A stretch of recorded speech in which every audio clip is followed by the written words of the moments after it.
Hi, today நம்ம பார்க்க போகிற டாபிக் என்ன அப்படின்னா, இந்த மாதிரி இருக்கிற சீலிங் ஃபேனுக்கு எப்படி புஷ் வந்து நம்ம சேஞ்ச் பண்ணலாம் அப்படிங்கிறத இந்த வீடியோவில் பார்க்க போகிறோம். ஸோ இந்த வீடியோவை ஸ்கிப் பண்ணாமல் முழுசாக பாருங்கள், உங்களுக்கு ரொம்ப யூஸ்ஃபுல்லாக இருக்கும்.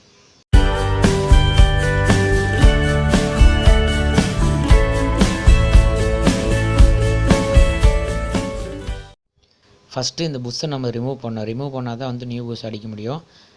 இதை என்ன பண்ண போகிறோம்னா, இந்த மாதிரி மெழுகு இருக்குது இல்லையா, மெழுகு அதை வந்து இந்த கேப்பில் போட்டு நம்ம சாப்பிட்டு வச்சு தட்ட போகிறோம். நம்ம ஆல்ரெடி பார்த்திங்கன்னா பேரிங் எப்படி கழட்டுறது அப்படிங்கிற டைப் தான் புஷ்ஷையும் கழட்ட போகிறோம். இந்த மாதிரி வந்து ஒரு சாப்பிட்டு வச்சு நம்ம இந்த மாதிரி வேகமாக தட்டணும் அப்படின்னா அந்த மெழுகு போய் அடியில் வந்துட்டு ஃபில் ஆகி அந்த புஷ்ஷை வந்து மேலே வந்து தள்ளிக்கிட்டு வந்துடும்.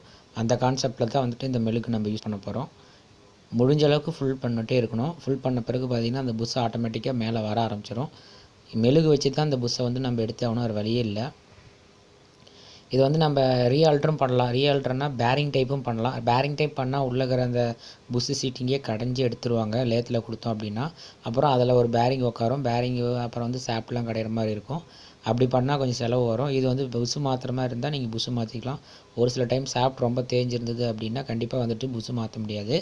அதுக்கு பதிலாக வந்து பேரிங் தான் நம்ம போட்டாக்கணும். ஸோ இப்போ பாருங்கள், நான் வந்து பேரிங் வந்து புஷ்ஷை வந்து ரிமூவ் பண்ணிகிட்ருக்கேன். இந்த மாதிரி கொஞ்சம் கொஞ்சமாக ஃபில் பண்ணி நம்ம அடிச்சுட்டே இருந்தோம் அப்படின்னா அந்த புஷ்ஷு பார்த்திங்கன்னா கீழே இருக்கிறது அப்படியே மேலே வந்து அப்பாவி வந்துடும் இல்லையா. கொஞ்சம் பொறுமையாக பண்ணோம். அலுமினிய படி தான், கொஞ்சம் வேகமாக ரொம்பவும் தட்டக்கூடாது. ரொம்ப தட்டினீங்கன்னா அப்படின்னா உங்களுக்கு உடையிறதுக்கு சான்சஸ் இருக்குது. கரெக்டாக வந்துட்டு கீழே ஃபிட் பண்ணி பொசிஷனில் உட்கார வச்சு அடிச்சிக்கலாம். அங்கே பாருங்கள், பாதி தூரம் புஷ்ஷு வந்துருச்சு. ஓகே, இன்னும் கொஞ்சம் தான் வரணும். இன்னும் 2 அடி அடித்தோம் அப்படின்னா வந்துடும்.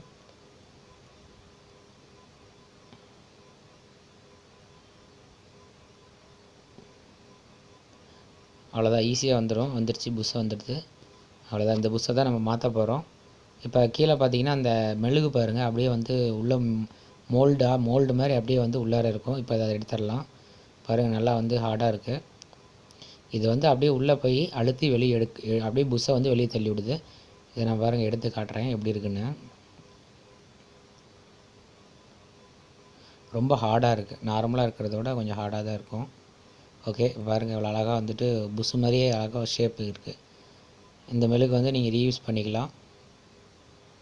ஓகே, நெக்ஸ்ட்டு பார்த்தீங்கன்னா புது புஷ் வந்து அந்த சாப்பிட்டுக்கு ஷேக் ஆகாமல் இருக்கிறதுக்கு மாதிரி நம்ம புஷ்ஷு வந்து புதுசு ஒன்று வாங்கிக்கணும். இந்த புது புஷ் வந்துட்டு இந்த கோரில் இந்த சாப்பிட்டுக்கு வந்து ஷேக் ஆகக்கூடாது. இது வந்து பழைய புஷ்ஷு, இது வந்து ஷேக் இருக்குது. ஓகே, இப்போ நம்ம புது புஷ்ஷை வந்து பார்க்க போகிறோம். புது புஷ் வந்துட்டு இந்த மாதிரி இருக்கும். புது புஷ்ஷை வந்து வச்சு பார்த்திங்கன்னா ஷேக் இருக்காது. இப்போ நம்ம இந்த புஷ்ஷை தான் வந்துட்டு ஃபிக்ஸ் பண்ண போகிறோம். இப்போ எப்படி கழட்டணுமோ அப்படியே தான் வச்சு தட்டிட வேண்டியதான். ஒரு சாப்பிட்டு வச்சு அழகாக அந்த புஷ்ஷை வந்து தட்டிட வேண்டியதான். தட்டி இறக்கிடலாம். இதில் மெயினே வந்து நமக்கு அந்த புஷ்ஷை வந்து கழட்டுறது தான் ரொம்ப ப்ராப்ளம். அது வந்து மெழுகு வச்சு அழகாக ஈஸியாக அடிச்சுக்கலாம். அவ்வளோதான். சும்மா கொஞ்சம் கொஞ்சமாக தட்டினீங்க அப்படின்னா புஷ்ஷு வந்து உள்ளே இறங்கும். அவ்வளோதான். இறங்கின பிறகு நம்ம வழக்கம் போல் ஃபிட்டிங் போட்டுக்கலாம். இது எப்படி வந்து எவ்வளோ நைஸாக ஓடும் அப்படிங்கிறது உங்களுக்கு நான் காமிச்சிடுறேன். அவ்வளோதான், ஃபிட் பண்ணியாச்சு. இப்போ பாருங்கள், கோரை வந்து அந்த புஷ்ஷுக்குள்ளே வச்சுட்டேன். இப்போ சுற்றி காட்டுறேன் பாருங்கள் எப்படி ஃப்ரீயாக ரொட்டேட் ஆகுது அப்படின்ட்டு. எந்த ஒரு ஷேக்கும் இல்லை. முன்னே இருந்த ஷேக் மாதிரி முன்ன மாதிரி எந்த ஷேக்கும் இல்லை. நல்லா நீட்டாக வந்து நல்லா நைஸாக க்ரிப்பாக ஓடுது. ஓகே, இது இப்படி தான் வந்து புஷ் அடிக்கணும். இந்த வீடியோ உங்களுக்கு பிடிச்சதுன்னா லைக் பண்ணுங்கள், ஷேர் பண்ணுங்கள், கமெண்ட் பண்ணுங்கள். நம்ம சேனலை சப்ஸ்கிரைப் பண்ணாதவங்க சப்ஸ்கிரைப் பண்ணி வச்சுக்கோங்க. நன்றி, வணக்கம்.